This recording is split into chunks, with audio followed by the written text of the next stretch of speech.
हरे Krishna. Cross check करो। ओम ज्ञानतिमिरन्धस्य ज्ञानाञ्जनशलाकया चक्षुरुन्मिलितं येन तस्मै श्रीगुरुवे नमः। श्रीचैतन्यमनोभीष्टं स्थापितं येन भूतले स्वयं रूप कदा मह्यं ददाति स्वपदान्तिकं। वन्देऽहं श्रीगुरौ श्रीयुतपदकमलं श्रीगुरून् वैष्णवांश्च श्रीरूपं सागरजातं सहगण रघुनाथान्वितं तं सजीवं सावद्वैतं सावधूतं परिजनसहितं कृष्णचैतन्यदेवं श्रीराधा कृष्णपादान् सहगण ललिता श्रीविशाखान्वितांश्च नमो विष्णुपादाय कृष्णपृष्ठाय भूतले श्रीमते भक्तिवेदांत स्वामिनिति नाम्ने। नमस्ते सारस्वते देवे गौरवाणी प्रसारिणे निर्विशेष शून्यवादी पाश्चात्यदेशतारिणे श्री कृष्ण चैतन्य प्रभु नित्यानंद श्री अद्वैत गदाधर शिवासदि गौर भक्तवृंद। हरे कृष्ण कृष्ण कृष्ण हरे हरे, हरे राम राम राम हरे हरे। हरे कृष्ण। तो आप सबके साथ वापस आने में बहुत खुशी हो रहा है कि फिर से हम आपके साथ इस फेसबुक लाइव सेशन में हैं। और भागवतम को हमने 10वें स्कंद तक लिया, 10वें स्कंद के रासलीला तक लिया था।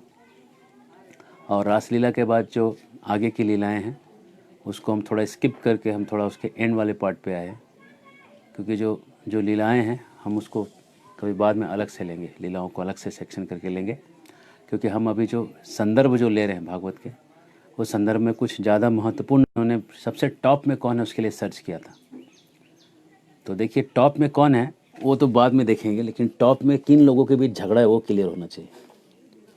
कोई ऐसा नहीं कोई नया, थोड़ा बोर्ड पे फोकस करो, है ना। तो अगर आप देखेंगे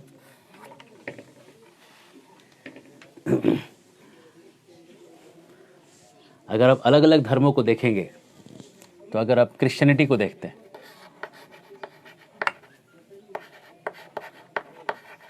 क्रिश्चियंस को देखते हैं आप, तो क्रिश्चियंस के जो गॉड है वो यहोवा है, यहोवा,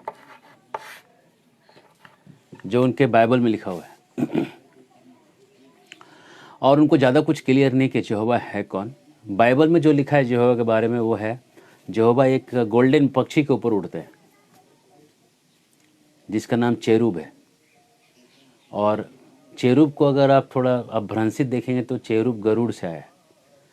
और यहोवा जो है ऑल पावरफुल जो है वो भगवान विष्णु के रूप में वो देखते हैं उसको।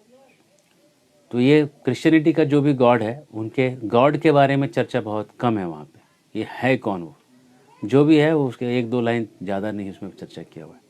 उसके गॉड के मैसेंजर्स के बारे में चर्चा है, John, Paul, Matthew, Christ, Moses, उनके बारे में बहुत चर्चा है।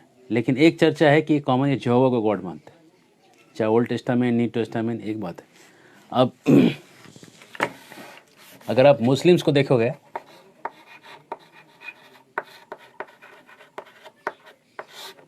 तो मुस्लिम्स के जो गॉड हैं वो अल्लाह है।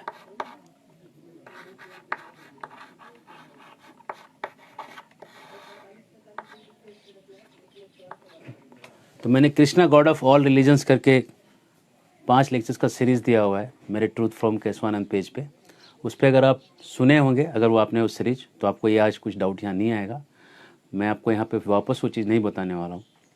तो अल्लाह के बारे में इतना ही है कि जो सबसे पहले जो इनके जो मैसेंजर थे हज़रत मोहम्मद, वो खुद उनके चाचा जो थे शिव जी के मूर्तिकार बने थे, शिव जी के मूर्तियाँ बनाते थे। और ऐसा काफ़ी कुछ अभी कुछ मुस्लिमों को ऐसा लगता है, ऐसा कुछ हिंदू लोग कुछ अफवाह फैलाते हैं कि जिस दिन शिव जी पे कोई जाके जल ढार देगा शिव जी निकल जाएंगे और वो हो जाएगा।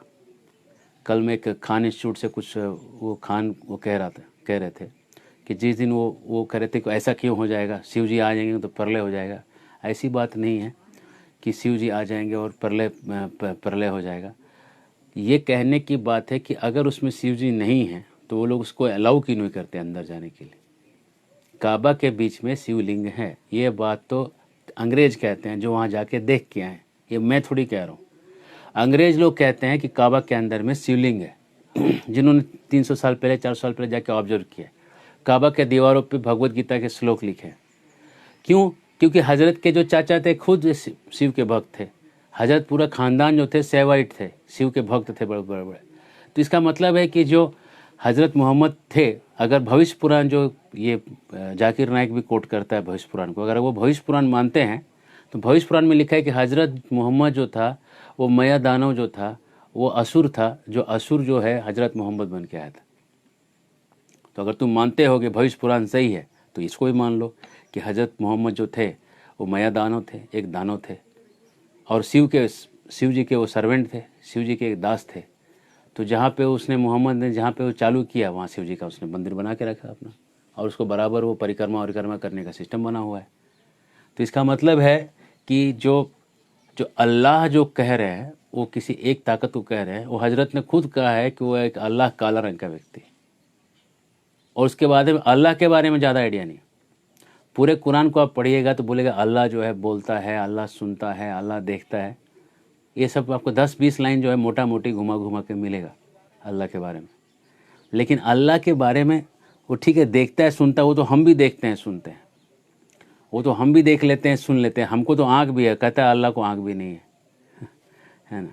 तो ऐसा जो है एक अल्लाह का जो पर्सनालिटी है वो एक ब्लैक कलर का पर्सनालिटी है, ज़्यादा डिस्क्रिप्शन नहीं है।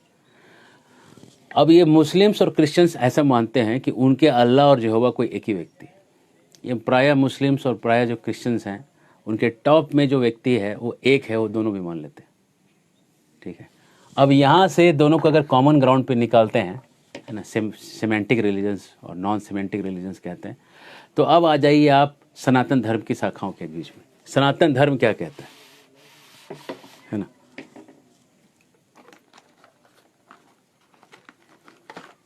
सनातन धर्म के अंदर में 3-4 कॉन्सेप्ट हैं। एक कॉन्सेप्ट है कि भगवान निराकार है।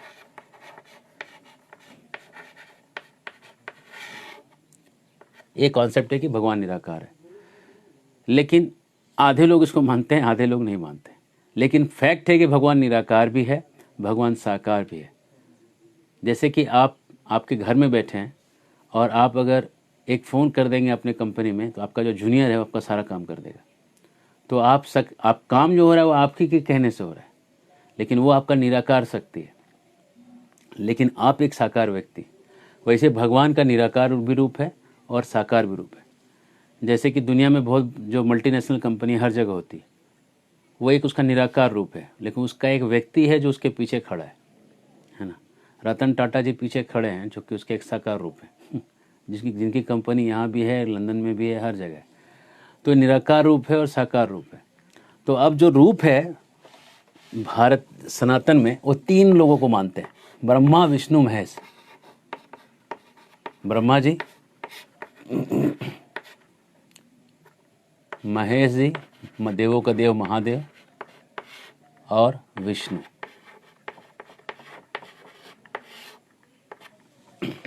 तीनों में बॉस, सब तीनों में सुप्रीम कौन है? ये क्वेश्चन अगर सॉल्व कर दें तो पूरे दुनिया का एक क्वेश्चन सॉल्व हो जाएगा कि हु इज एट टॉप, ऊपर कौन बैठा है। इसमें ऊपर में सबसे टॉप बटन किसके पास है। तो हम दिखा रहे थे कि क्रिश्चियंस के अगर आप डिस्क्रिप्शन समझेंगे तो आपको लगेगा कि विष्णु जो है टॉप पे।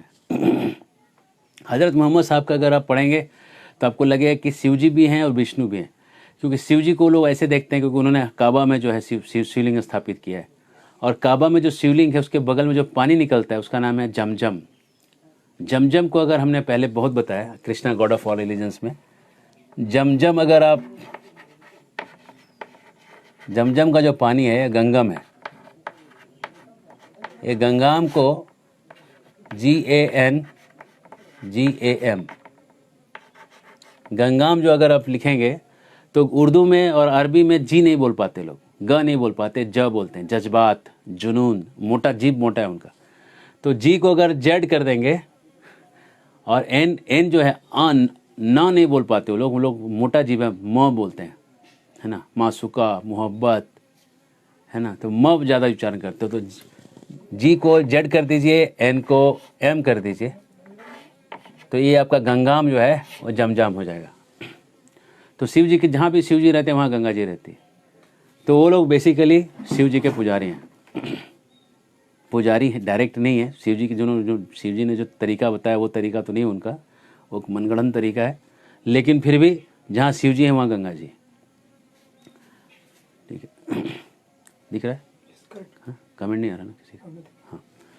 अब विष्णु, महेश और ब्रह्मा जी में सुप्रीम कौन है वो देखते हैं। एक छोटा सा कहानी बताते हैं इसके पहले कि तीनों में सुप्रीम कौन है। एक बार की बात है, एक असुर रहता है, वृकासुर। वो तपस्या करने बैठता है और तपस्या करने के समय जो है उसके मन में इच्छा होती है कि पार्वती से शादी करें, क्योंकि उसको पार्वती पसंद आ जाती है। पार्वती का विवाह हो गया होता है। असुर हैं, असुरों को ऐसे ख्याल आते हैं, एक विवाहित स्त्री पर नज़र रखते हैं। और आज तो असुरों की संख्या बहुत बढ़ चुकी है, वृकासुरों की संख्या बहुत बढ़ चुकी है आज के तारीख में। और वृकासुर की क्या गति से सुनिए। तो वृकासुर जो है वो चाहता था कि उस देवी जो है उससे विवाह कर लें, जो त्रिभुवन में जिसकी सुंदरता की कीर्ति फैली हुई है। तो गया और ताकि तपस्या किया। किसको तपस्या करे? तो शिव जी को ही तपस्या करके प्रसन्न किया।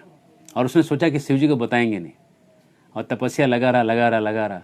अपना जो है, जब तपस्या से शिव जी प्रकट नहीं हुए तो उसने अपना शरीर काट के जो आग में डालने लगा। और आखिरी में उसने अपना सर काट के डालने का सोचा। तो शिव जी तुरंत वहाँ प्रकट हो गए। बोले रुको, ऐसा मत करो, अपने आप को काट के मत खत्म करो। बोलो क्या चाहिए? बोले कि हमको जिसके सर पे हम हाथ रख दें वो जल के राख हो जाए। शिव जी बोले तथास्तु, लेकिन अपना सर मत काटो। जब ऐसा हुआ, जब ये हुआ बात, तो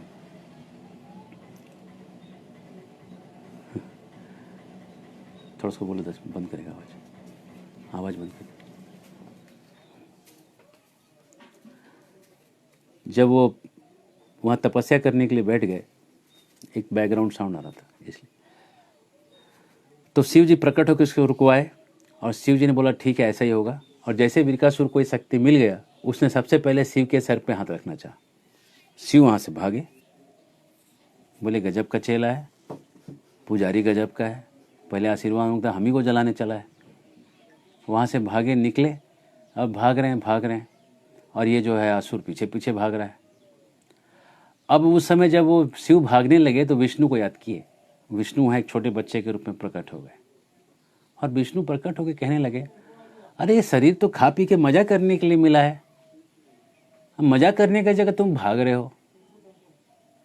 और किसी लड़की के पीछे भागते, दारू के पीछे भागते तो समझ में आता था, ये पागल के पीछे भाग रहे हो, ये क्या दे देगा? ये आज तक अपना तो घर नहीं बना सका, ये आज तक पहले तो ढंग का कपड़ा पहनने नहीं सीखा। तुमको पता नहीं इसका ससुर है दक्ष, और दक्ष जिसको श्राप दे दिया था, और श्राप देने के बाद से पिशाच जैसा इसका, भूत के जैसा इसका दिमाग हो गया, और ये भूत वाला मति लेके घूम रहा है।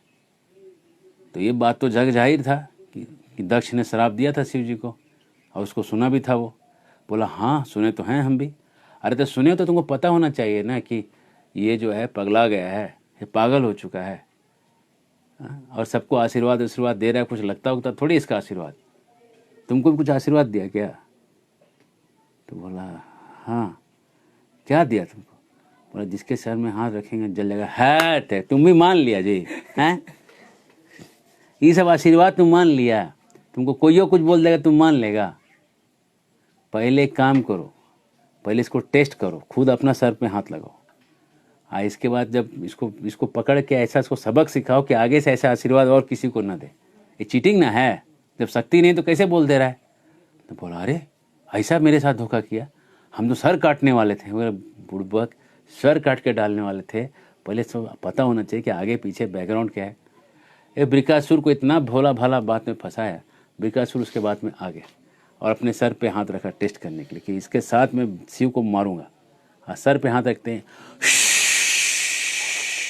जोर से अग्नि निकली और पूरा भस्म होके वृकासुर भस्म होके गिर गया, और उस दिन से भस्मासुर नाम पड़ गया उसका।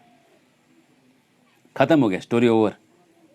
शिव जी का आशीर्वाद कैसे खराब चला जाएगा? हो ही नहीं सकता।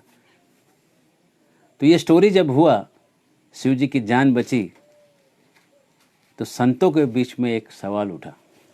संत महात्मा लोग जो थे, बड़े बड़े थे, उसमें भृगु ऋषि जो थे मेन थे, और वो लोग एक नदी के किनारे बैठ के तपस्या करने गए थे। और जब तपस्या कर रहे थे तो तपस्या के क्रम में सरस्वती के तट पे लोग बैठे थे, और उन्होंने सब ऋषियों ने मिलकर एक क्वेश्चन उठाया। क्वेश्चन ये था कि ये ब्रह्मा में, विष्णु में, शिव में सबसे श्रेष्ठ कौन है। तो ये डिसाइड किया गया कि कौन पता लगाएगा। कोई इसको पता लगाने के लिए एक पावरफुल व्यक्ति चाहिए। इतना सटल सूक्ष्म लेवल का टेस्ट करना होगा, जो टेस्ट का लेवल को देख के भी समझ में आना चाहिए कि हाँ टेस्ट हुआ है। तो जब ये डिसाइड हुआ तो भृगु जो थे सभापति थे, उनको ही कहा गया आप ही जाके पता लगाइए कि कौन है तीनों में श्रेष्ठ। तो भृगु वहाँ से निकले और भृगु अपने पिता के पास गए, सबसे पहले ब्रह्मा जी के पास।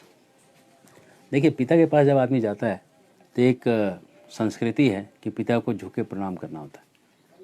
भारतीय संस्कृति है, अगर आप पाश्चात्य संस्कृति में भी हैं तो प्रणाम तो करना होगा, एटलीस्ट हेलो हाय तो करते हैं।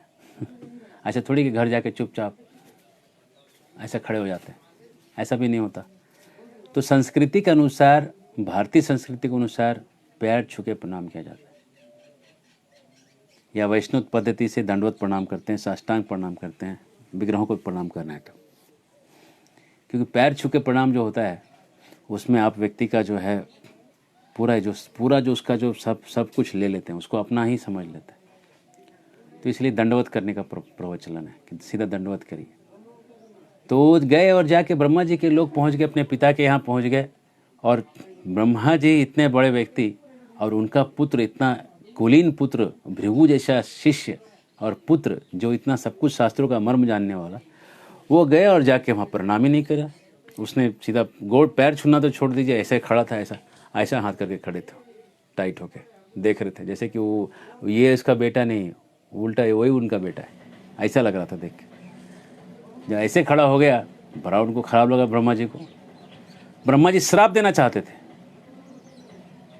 कुछ श्राप देना चाहते होंगे कि दुष्ट हो तू, ऐसा क्यों कर रहा है, तुमको मैंने क्या सिखाया, यही सिखाया, मेरा बेटा हो कि तू ऐसा कर रहा है। ऐसे तो असुर लोग भी नहीं करते। रावण में अपने बाप के पास जाता होगा तो पैर छूता होगा, और तू इतना नीच निकला कि साधु का कपड़ा पहन के तू अपने पिता साक्षात ब्रह्मा को पैर नहीं छू रहा है। तो ये जब चीज़ हुआ, इस चीज़ से इतने गुस्से हुए, लेकिन गुस्से को उन्होंने तुरंत क्या किया, संयम कर लिया। जैसे कि अगर आपने आग जला दिया है और जला हुआ आग को अगर कंट्रोल करना, पानी डालते हैं, पानी डाल के ठंडा करते हैं आग को, वैसे उन्होंने अपने मन से उसको संयम करके दिखाया। लेकिन गुस्सा एक बार आता है तो चेहरे पे दिख जाता है। वो गुस्सा भृगु को दिख गया। ब्रह्मा बहुत गुस्सा हुए, लेकिन कंट्रोल कर लिया उन्होंने अपने गुस्से को। तो भृगु समझ गए कि ब्रह्मा अभी भी एक्सपेक्ट कर रहे थे कि मेरा बेटा है तो मेरा पैर छू के प्रणाम करेगा। ये एक्सपेक्टेशन था उनको, कुछ चीज़ पे उनका आकांक्षा था, कुछ आशा थी उनको। और जिसको आशा रहती है, इसका मतलब व्यक्ति संतुष्ट नहीं है पूर्ण रूप से। अभी उसमें कुछ आशा है, बाकी पूरे तरह से वैराग्य नहीं आया। संसार में कुछ चीज़ चाहिए उसको। तो उन्होंने कंक्लूड खुद से किया कि ब्रह्मा सबसे ऊपर नहीं हो सकते, क्योंकि ब्रह्मा ने अपेक्षा कर लिया कि वो पैर छुएगा। बोले चले। अब उन्होंने कंक्लूजन निकाला। कंक्लूजन निकाल के वहाँ से फिर से वो ऊपर निकले, कैलाश लोग गए। कैलाश में उनके जो भाई हैं शिव जी, वहाँ पहुँचे। शिव पार्वती के साथ थे, भवानी दुर्गा जी के साथ। और जब वहाँ पहुँचे तो उन्होंने शिव को देखा। शिव तुरंत दौड़े, गले लगाने के लिए आगे बढ़े। तो बोलते हैं दूर रहो, तुम खाली भाई नाम के हो, न नहाते हो न धोते हो, चीता का राख सर पे लगा लेते हो। सर तो देखो अपना, तुम्हारा सांप वाँप सब पकड़े हो। हम ब्राह्मण हैं, शुद्ध हैं, नहाते हैं 3 टाइम, मंत्रोच्चारण करते हैं, दूर रहो, मेरे पास मत आना। ऐसा जब हुआ, शिव को इतना गुस्सा आया, उन्होंने त्रिशूल उठाया और त्रिशूल उठा के मारने दौड़े भृगु को। लेकिन तुरंत भवानी उनके पैर पे गिर गई और पैर पे गिर के उनको समझाने बुझाने लगी। और पैर पे गिर के जो समझाने बुझाने लगी तो वो कहने से शिव जी ने अपने गुस्से को शांत कर लिया। तो देखिए क्या हुआ। पहला जो था केवल एक अनादर था, एक नेग्लेक्ट था, लेकिन इस बार तो उन्होंने बोल दिया, पूरा बोल के अपमान करके दिखाया। और बोल के जो अपमान करके दिखाया, वो शिव जी ने जो त्रिशूल उठाया मारने के लिए, और बाद में जो शांत हो गए भवानी के कहने पे कि ब्राह्मण है, इसको मत मारिए, आपका भाई है, तो शिव जी शांत हो गए। लेकिन भृगु ने एक कंक्लूजन निकाला, निष्कर्ष निकाला कि शिव जी जो हैं परम नहीं हो सकते, कि अगर वो परम होते तो ये गुस्सा उनका कंट्रोल होना चाहिए था। गुस्सा कंट्रोल करने का शक्ति उनमें चाहिए था, ये दिखा नहीं उनको। और इसलिए उन्होंने कंक्लूजन निकाला कि शिव जो हैं गुस्से के चपेट में कभी कभी आ जाते हैं, हमेशा नहीं। हमेशा गुस्सा नहीं आता उनको। ऐसा नहीं कि कोई कुछ भी बोले और गुस्सा आ जाए। कहीं कहीं एक आध फाइनल पॉइंट में गुस्से को एक कंट्रोल नहीं कर पाते, गुस्सा इनसे हाथ से छूट जाता है। तो फिर उन्होंने कंक्लूजन निकाला और वहाँ से भृगु निकले। उन्होंने ब्रह्मा को देख लिया, शिव जी को देख लिया, आगे गए, वैकुंठ लोग पहुँचे। और वैकुंठ लोग जो पहुँचे वहाँ पे विष्णु जो थे लक्ष्मी के गोद में सर रख के सोए हुए थे, और सोए हुए थे और विष्णु लेटे हुए थे। सीधा पहुँचे विष्णु के कक्ष में और सीधा चढ़ गए ऊपर आसन में। आसन में चढ़ के अपने पैरों से उनके छाती पे प्रहार कर दिया। चढ़ के सोए हुए व्यक्ति के छाती पे आप लात मार दो, इतना बड़ा अपराध किसी भी व्यक्ति के साथ किया, तो उन्होंने विष्णु के साथ कर दिया। और विष्णु तुरंत उठे, जगे, और उठने के बाद देखे अरे भृगु, तुरंत नीचे उतरे आसन से और उनके पैर को पकड़ कर रोने लगे, आंसू बहाने लगे कि मैंने बहुत बड़ा अपराध किया है। हमको पहले पता होता कि आप आने वाले, हम तैयारी में रहते, लेकिन हमसे अपराध हो गया कि हम लेटे हुए थे, लेकिन आपने अपना चरण रख के हमारे छाती पे हमको, मेरे अंदर रहने वाले जीव आत्माओं को, सारे लोकपालों को शुद्ध ही नहीं किया है। मेरे छाती पे हमेशा आपने लक्ष्मी का वास कंफर्म कर दिया है, मुझे आपने शुद्ध कर दिया है, मेरे सारे पाप कट गए, ऐसा आपने करके दिखा दिया। और मेरा छाती तो बहुत कठोर है, असुर लोग तो यहाँ पे मारते रहते हैं, बहुत कठोर होगा, और आपका चरण तो कोमल है, मैं आपके कोमल चरण को मेरे छाती पे लगाए जरूर आपको चोट लगा होगा। ये कहे कि उसके चरण को संवहन करते हैं, दबाने लगते हैं, और दबाते दबाते पूरा एकदम आंसू से एकदम उनका आंसू गिरते रहता है। भृगु को जो है, भृगु के आंखों में आंसू आ जाता है ये देख के। भृगु के आंखों में भक्ति के आंसू आ जाते हैं कि ये प्रभु कितने दयालु हैं,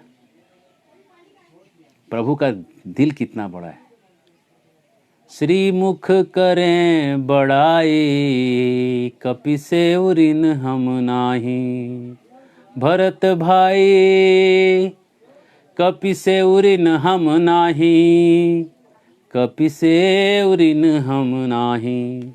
यही भाव कई जगह प्रकट होता है। जब राम लौट के आते हैं अयोध्या युद्ध के बाद, भरत से बात करते हैं, सबको परिचय कराते हैं कौन कौन है। सबका परिचय कराते कराते जब हनुमान जी का परिचय कराते हैं तो आंखों से आंसू आ जाता है, और कहते हैं इनके ऋण ने हमको इतना चढ़ा दिया ऋण कि इस ऋण को हम फेर ही नहीं पाएंगे। 100 योजन मर्याद समुद्र की, 100 योजन मर्याद समुद्र की, कूद गयो छन माही। लंका जारी सीता सुधिलायो, पर गर्व नहीं मन माही।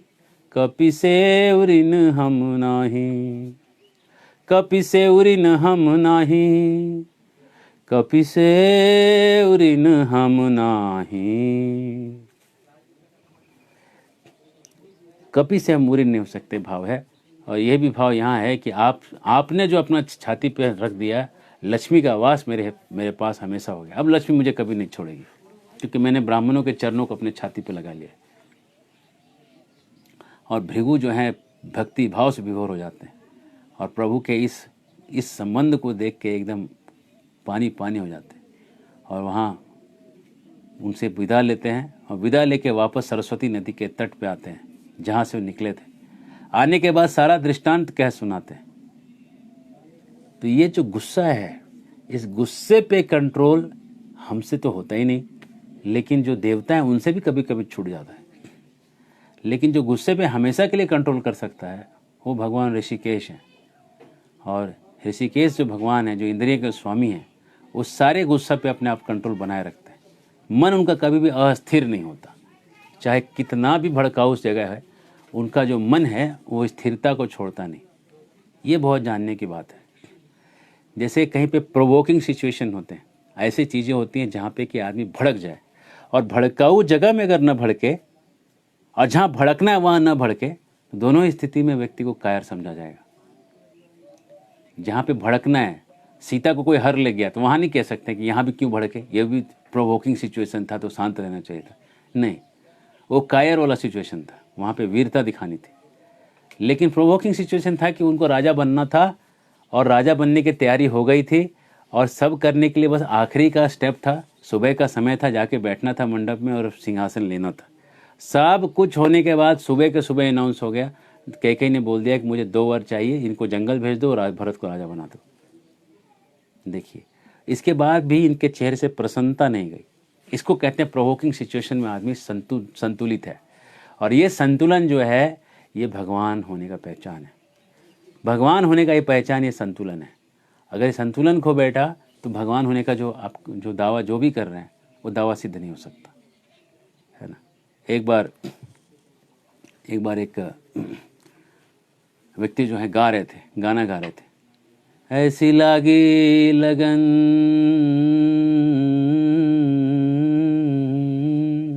ऐसी लागी लगन, गाना गा रहे थे। बीच में कुछ परफॉर्मेंस करके पीछे आए स्टेज पे, तो एक व्यक्ति वहाँ देख रहा था कि भाई इनका पर्सनल लाइफ कैसा है। तो देखा कि एक छोटा सा बोतल था, खोला और थोड़ा चढ़ा लिया। और चढ़ाने के बाद फिर से आगे आए स्टेज पे, ऐसी लागी लगन ऐसी लागी लगन ऐसी लागी लगन लागी लागी लगन, पहले हुए कहीं मगन अब लगा ली लगन, सब पता चल गया हम जान गए।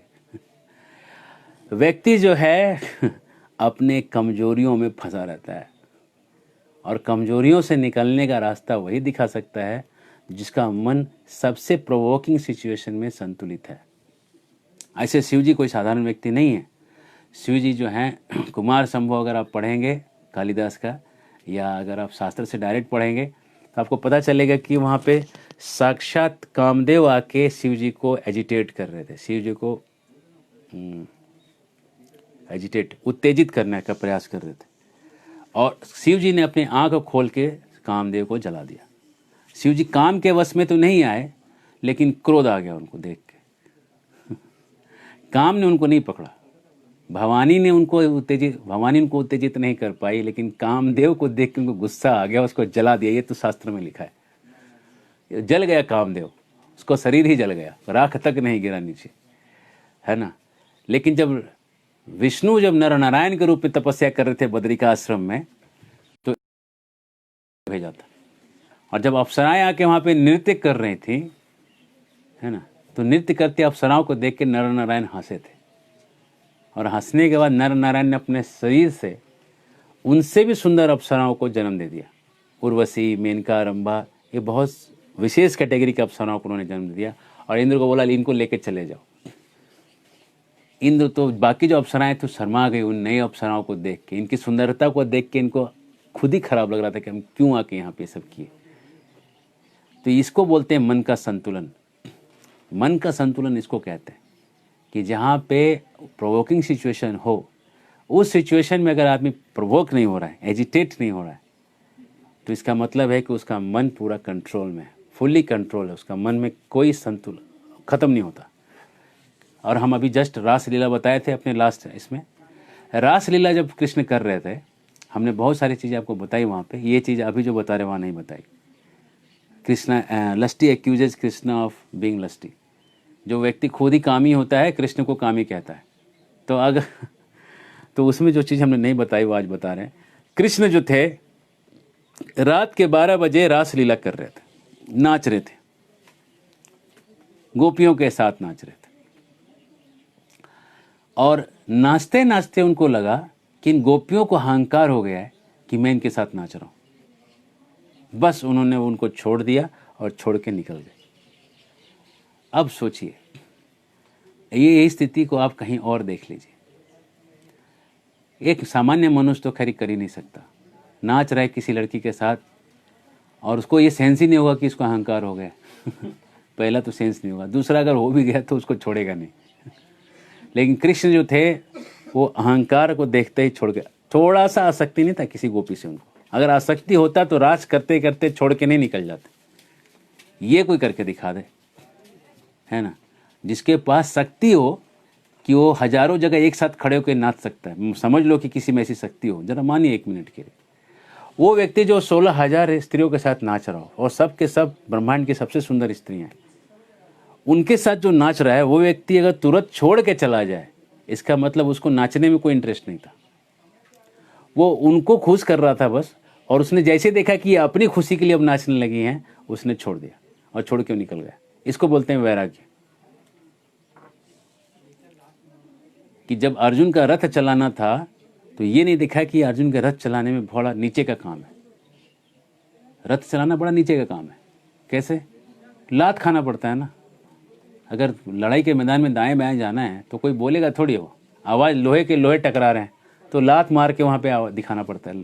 तो जो लात खाने के लिए तैयार हो जाए, कितना वैरागी है जो पूरे ब्रह्मांड का मालिक अगर लात खाने को तैयार है, इसका मतलब है कि वो जो व्यक्ति है वो किसी चीज़ से कंट्रोल, अपने ईगो से भी कंट्रोल नहीं हो रहा, उसको उसका खुद का ईगो भी कंट्रोल नहीं कर रहा। वो सत्य के लिए अपने भक्त का दास बनने के लिए तैयार है। देखिए, इसको भगवान कहते हैं, इसको भगवान कहते हैं, जो अपने लोगों के लिए चोर तक कहलाने के लिए तैयार है। देखिए, कृष्ण ने माखन चुराया। कई बार क्रिश्चियन लोग बहुत इसका मजाक उड़ाते हैं, तो ये क्रिश्चियन दोस्तों के लिए मेरा ये संदेश है कि कृष्ण ने मक्खन खाया। मक्खन जिसके यहाँ से खाया, वो व्यक्ति ने मक्खन इसलिए बनाया कि कृष्ण आके चुरा के ले जाए। अब कृष्ण माइंड नहीं करते कि दुनिया मुझे चोर भी कहे, लेकिन अगर ये व्यक्ति खुश है कि इसने मक्खन बनाया और मैंने चुराया, मैं करूँगा। क्योंकि कृष्ण को अपने नाम की भी परवाह नहीं पड़ी, उनसे भी वो डिटैच्ड हैं। मर्यादा पुरुषोत्तम नहीं है वो राम के जैसे, वो पूर्ण पुरुषोत्तम है। उनको वो भी नहीं पड़ी कि लोग क्या कहेंगे, बस ये सही है, सामने वाला जो सही है हम इसको करते हैं। तो किसी भी अपने टेंडेंसीज, अपने ईगो, गुस्सा, काम इत्यादि किसी भी चीज़ से कृष्ण कंट्रोल नहीं होते। आप अब देख लीजिए, विष्णु जो हैं, विष्णु या कृष्ण जो हैं, ये किन्हीं भी चीज़ से कहीं से भी कंट्रोल नहीं होते। कहीं आप एक जगह भी नहीं दिखा सकते कि काम से विष्णु को आपने कंट्रोल करते हुए देखा, कि काम ने विष्णु को कंट्रोल किया हो। एक उदाहरण आप दिखा दीजिए, मैं चैलेंज करता हूँ, उस उदाहरण को हम आपको काट के देंगे, ये हम चैलेंज करते हैं। और शिव जी जो हैं, मोहिनी मूर्ति के रूप में विष्णु को आने के लिए इसलिए कहे कि वो देखना चाहते थे कि मोहिनी की शक्ति कैसी है। और जब मोहिनी आई तो हमने एक लेक्चर में मोहिनी के बारे में बताया था। ये ट्रूथ फ्रॉम केशवानंद सीरीज में ही है, वो lord Shiva, glories of lord Shiva में है। तो मोहिनी जो आई तो मोहिनी के पीछे पीछे शिव जी भागे, और मोहिनी उन आश्रमों से गई जहाँ पे शिव जी के भक्त लोग तपस्या में लगे हुए थे, और उन आश्रमों से जाते हुए गई, और शिव जी जो है पीछे पीछे भाग रहे हैं, और मोहिनी चलते चलते अपने कपड़ों को एक एक करके गिराते जा रही, और सर्वथा नंगी हो गई। और ये देख के जो शिव जी जो हैं इतने मोहित हो गए कि उनका जो वीर्य है उनका पतन हो गया, और जहाँ जहाँ वीर्य गिरा वहाँ वहाँ सोना बन गया। इसलिए सोने को जात रूप कहते हैं। जात मतलब जन्म, रूप मतलब आकार, जिसका जन्म हुआ वहाँ पे, इस प्रकार से। तो शिव जी जो हैं उन्होंने ये साबित खुद किया। अगर आप ब्रह्मांड पुराण पढ़ेंगे तो शिव पार्वती को, शिव जी दुर्गा जी को कहते हैं 10 नाम अपराध के बारे में बताते हैं ब्रह्मांड पुराण में, और उसमें से खुद कहते हैं, शिव जी अपने श्रीमुख से कह रहे हैं, कि मैं नहीं कह रहा हूँ। 10 नाम अपराधों में पहला नाम अपराध है कि किसी महान प्रचारक का निंदा करना, झूठ मूठ का उसका निंदा। दूसरा अपराध कहते हैं, शिव जी कह रहे हैं दुर्गा जी को, कि जब कोई मुझे और ब्रह्मा को विष्णु से अलग समझे, उनसे स्वतंत्र समझे, है ना, तो ये दूसरा नाम अपराध है, या उनके बराबर समझ ले। खुद शिव जी कह रहे हैं ब्रह्मांड पुराण में। अगर किसी को ब्रह्मांड पुराण चाहिए तो हमारे यहाँ जाइए, कंप्लीट लाइब्रेरी है, भक्तों ने दान किया हुआ है, सारे पुस्तकें आप लोगों के दान किए हुए हैं, है ना। तो वो पुस्तकों में आप देखिए, ब्रह्मांड पुराण में साक्षात शिव जी कह रहे हैं कि मुझे जो विष्णु से अलग समझे या विष्णु के बराबर समझे, विष्णु से इंडिपेंडेंट स्वतंत्र समझे या विष्णु के बराबर समझे, दोनों ही अपराध के मामले हैं, और इसका छानबीन किया जाएगा। तो स्वयं शिव कहते हैं ये अपराध है, ये मैं नहीं कह रहा हूँ। स्वयं शिव कहते हैं कि मुझे विष्णु के बराबर समझना और उसे स्वतंत्र समझना, इंडिपेंडेंट समझना, दोनों भी अपराध हैं। और इस तरह से चूंकि LHS = RHS, आप कहेंगे ब्रह्मा जी कहीं आए नहीं। ब्रह्मा जी जब ब्रह्म विमोहन लीला किए और सब बछड़ों को चुराए भगवान के, तो उन्होंने आने के बाद कृष्ण को प्रणाम करके प्रार्थनाएं की, और प्रार्थनाएं जो की वो प्रार्थनाएं भागवत में है। और ब्रह्मा जी का एक बहुत विशेष प्रार्थना है, उसको कहते हैं ब्रह्म संहिता। ब्रह्मा जी ने खुद की संहिता की है, और वो संहिता का जो पहला श्लोक है वो अब बहुत फेमस श्लोक है इस्कॉन में। ईश्वर परम कृष्ण सच्चिदानंद विग्रह अनादिरादिर गोविंद सर्व कारण कारणम चिंतामणि प्रकसत्म सुकल्प वृक्ष लक्ष्यावृतेषु सुरभिरभिपालयन्तम। भगवान के बारे में कह रहे हैं ब्रह्मा जी कि जो सबका ईश्वर है, वो जो सबका शुरुआत है और जिसका कोई शुरुआत नहीं, वो जो फाइनल पॉइंट है उसको मैं कृष्ण कहता हूँ, जिसको लाखों लाखों लक्ष्मियाँ सेवा करती हैं और सारी लक्ष्मियाँ सेवा करती है, और जो फ्री है, जिसको कोई काम नहीं, गाय चराता है। गाय चराना मतलब एकदम फ्री काम है ना। जाइए बस गाय के साथ थोड़ा घूमिए, गाय चर रही है, थोड़ा खेल कूद किए और गाय को फिर लेके आ गए, गाय ने दूध दिया, एकदम कूल लाइफ में कूल है ना। कभी भी अगर आपको ज़मीन के साथ जोड़ना हो तो कृष्ण भगवान का फॉर्मूला याद रखिएगा। अगर गाय चर के आती है, गाय कभी बीमार नहीं पड़ती। गाय चर के आती है तो उसका भोजन का प्रबंध खुद कर लेती है। गाय चर के आती है, खुश रहती है, अच्छा दूध देती है, हेल्दी होता है काफ़ी, है ना, और सस्टेनेबल हो जाता है, बहुत सस्टेनेबल हो जाता है हर कुछ। सारा कुछ प्रकृति में है, बिना मेहनत के भी आप जी सकते हैं। ये कृष्ण भगवान ने सिखाया। बस गोपालन, थोड़ा कृषि, सब कुछ प्रकृति में। तो इस तरह से हम देख रहे हैं कि जो संत थे भृगु, वो गए विष्णु लोक तक और फिर वापस आके उन्होंने सिद्ध किया कि ब्रह्मा और शिव से विष्णु ज़्यादा श्रेष्ठ हैं। ये बात तय हुई। आगे क्या हुआ थोड़ा सा ब्रीफ में बताते हैं। लक्ष्मी जी जो है समय के अनुसार काफ़ी गुस्सा होगी, पति के ऊपर किसी ने लात मारा, उन्होंने श्राप दिया कि आज से ब्राह्मणों के यहाँ मैं नहीं रहूँगी, ये सारे ब्राह्मण गरीब होंगे। और वहाँ से लक्ष्मी जो है गुस्सा होकर निकलती है, विष्णु जो हैं वहाँ से निकलते हैं। लक्ष्मी जो है निकल के कोल्हापुर आ जाती है तपस्या करने, और वहाँ पे माता जी जो हैं तपस्या करते हुए बैठी हैं। और विष्णु जो हैं दक्षिण में बालाजी बन के वहाँ प्रकट होते हैं।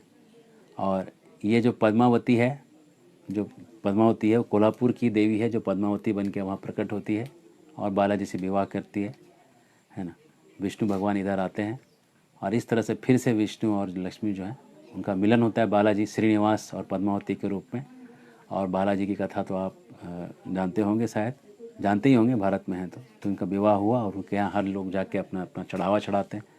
तो इस तरह से लक्ष्मी और विष्णु जो है वो अपना एक लीला के रूप में इस धरती पर अवतार लेते हैं। लेकिन हम समझने के लिए समझते हैं, हाँ, जो भी शिव को विष्णु से अलग समझेगा या ये पाखंड हो जाएगा, ये खंडित हो जाएगा, भक्त धर्म खंडित हो जाएगा। उनको अलग भी नहीं समझना है, स्वतंत्र नहीं समझना है, और उनको समान भी नहीं समझना है। तो हर एक समझदार व्यक्ति को चाहिए कि शास्त्र से अपनी समझ ले, कहीं से भी उठा के समझ ना ले, और इस तरह से शास्त्र सब जगह फैलाए। बहुत बहुत धन्यवाद। इसमें आपका अगर कोई प्रश्न होगा, कमेंट होगा तो डालिएगा। हाँ, क्या प्रश्न, इधर दीजिए। क्वेश्चन है कि what was the reason of this curiosity by rishis were not aware of. हाँ, यहाँ पे भागवत में इसका उत्तर है। प्रश्न है कि क्या ऋषियों को पता नहीं था तीनों में श्रेष्ठ कौन है, तो इसका उत्तर यही भागवत ही दे रहा है। आपको मैं सीधा पढ़ के दिखा देता हूँ, जिससे कि आपका डाउट यहीं से क्लियर हो जाए। मुझे पता है लेकिन आपको भी पता होना चाहिए।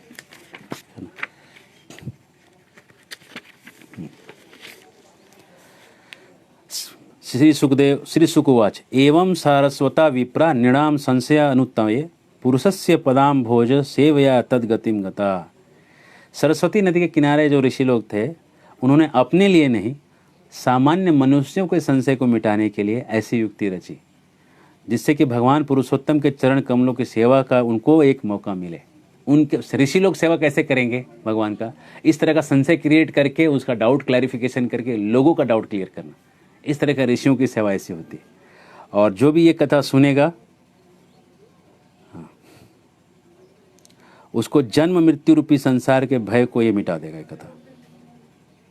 और ये जो है कथा जो है सुरभिमयी मधुमयी सुधा धारा है, और जो इस संसार के रास्ते पे जो चल रहा है उसका अगर पान करता रहे तो इस संसार से सीधा निकल के भगवत धाम की तरफ वो बढ़ जाएगा।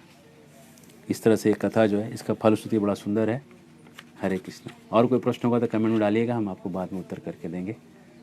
अभी समय हो रहा है। धन्यवाद। जय श्रील प्रभुपाद।